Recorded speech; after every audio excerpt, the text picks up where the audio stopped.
Here we are in the club's heritage zone, steeped in the traditions and history of Aston Villa. Makes us privileged to work here, quite frankly. Villa versus West Ham, a big home match, electric atmosphere for the Baggies fixture. Let's hope for something similar. Delighted to say we're joined by Paul Faulkner, Chief Executive.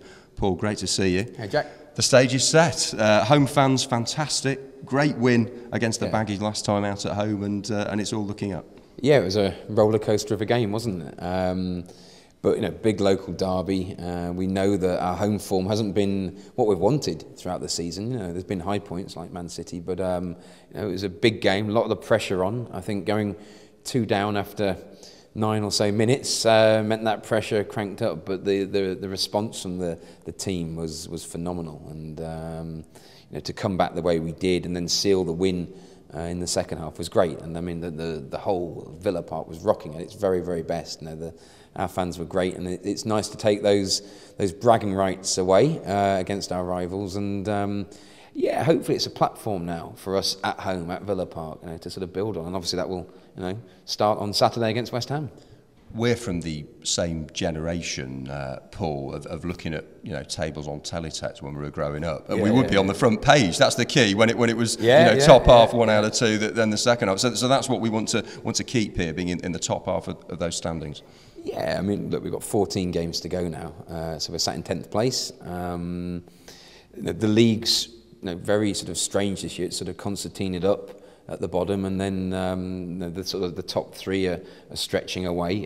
But yeah, I think we're very much, you know, we'd look at Southampton in 9th. They're right above us, and you know, that's who we'd want to try to reel in. We've still got to play them here at Villa Park. So from that point of view, you know, the gap that is there at the moment isn't so great. And yeah, it's down to us. Say 14 games. Let's have a really good, strong finish to the year.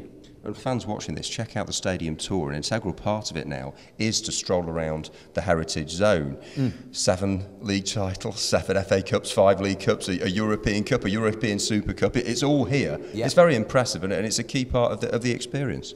Yeah, no, it's great. I mean, you know, the history and the heritage that we've got at Villa is something that we're all, you know, really, really proud of. And the heritage zone is a new addition to Villa Park, and part of the stadium tour. This used to actually be the old super box, as we called it, area, and we did some renovations a few years ago, and so we were left with this space which links the North Stand and the Doug Ellis Stand, and you know, we wanted to make use of it, and so yeah, we've sort of used it or converted it just as a chance to show people, you know, a little bit about the history and heritage. A lot of the schools who come through, it just, you know, helps educate the kids on what we've done since, you know, the 1870s right up to the current day. Make it a bit interactive, make it fun for people. And as I say, you know, the stadium tours are fantastic. People love them. We've got some phenomenal tour guides, very, very knowledgeable, know all kinds of interesting facts about the club. And this is just another really nice addition to that.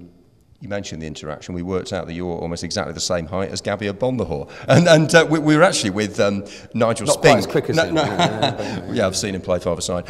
Nigel Spink and Brad Guzan, the current shot stopper, were having casts of their hands made, and that's going to feature as well in the next few weeks. Yeah, no, look, it's a sort of a work in progress, I guess, this the Heritage Zone, and we're always looking to add to it, and new interactive elements, and we've got a fantastic archive here at the club as well. And so Laura, the club archivist, is going to be doing a number of different displays looking back as well. So there's a little bit for everybody then. And you know, this year being the 100th anniversary of the start of the First World War, Villa played a role in that, and there's lots we've got in the archives from that time. So I think we'll be looking at some displays around that in due course as well. Yes, it's some past and exciting future as well, I'm sure, for Aston Villa Football Club. Much more to come from Paul as he discusses some of the projects that are going on off the pitch. There is a lot to a Premier League club aside from the 90 minutes. We also hear from Leandro Bacuna talking after the narrow defeat to Everton, and Grant Holt, the loan man, as well as some goals scored against the Hammers